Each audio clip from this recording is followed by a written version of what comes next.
J'ai demandé au ministre des Transports plus de transparence dans le dossier de la voie de contournement de Lac-Mégantic. 6 ans après la tragédie qui a coûté la vie à 47 personnes, aucun nouveau rail n'a encore été posé pour sortir la voie ferrée du centre-ville. Pire encore, aucune entente n'a encore été signée pour les propriétaires qui devront céder leur terrain pour faire passer ce train. J'ai attiré l'attention du ministre des Transports dès sa nomination en janvier dernier. En mai dernier, des inquiétudes ont été soulevées sur des délais probables et sur le non-respect de l'échéancier qui avait été fixé par les gouvernements à 2023. Le ministre a maintenu publiquement cette échéance à l'effet que la voie de contournement serait en place pour 2023. J'ai réitéré mon inquiétude à la suite de la dernière élection. Le ministre a répété que l'échéance de 2023 serait respectée. Il a dit ça au début novembre.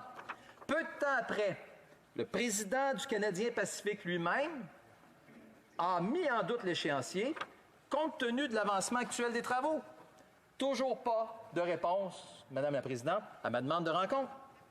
Il est bien sûr important de faire vite, mais plus encore de bien faire les choses dans le respect des populations de Lac-Mégantic, de Nantes et de Frontenac, les 3 municipalités qui sont touchées, celle qui a été touchée principalement par la tragédie et celles qui vont recevoir les rails de la voie de contournement pour éviter qu'une pareille tragédie ne se reproduise. Au cours des dernières semaines, j'ai eu l'occasion de rencontrer des élus et des citoyens qui sont inquiets du manque d'informations sur le projet. Je crois que nous devons travailler à fournir des réponses à leurs questions, notamment sur le tracé, les emprises, les coûts, les barèmes de compensation envisagés et les échéanciers. Le gouvernement libéral, malheureusement, a été muet sur ce projet dans le discours du trône. Il a été muet également dans le dernier budget.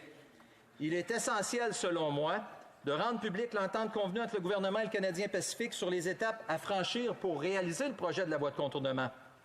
Quand, je dis bien quand, le ministre va-t-il enfin daigner accepter de rencontrer les élus de Lac-Mégantic, Nantes et Frontenac en présence de leur député fédéral?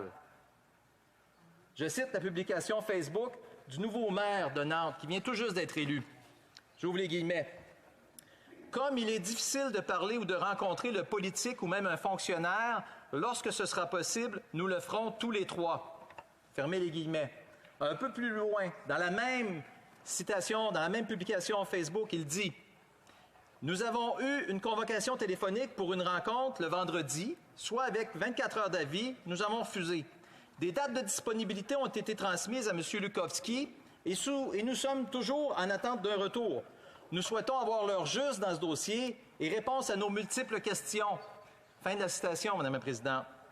Madame la Présidente, une rencontre, du respect, de la transparence et surtout des faits.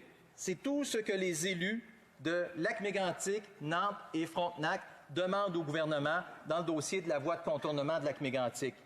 Est-ce que c'est trop demander au ministre des Transports de tenir cette rencontre au plus vite pour que ces élus puissent informer la population de ces 3 municipalités, Madame la Présidente?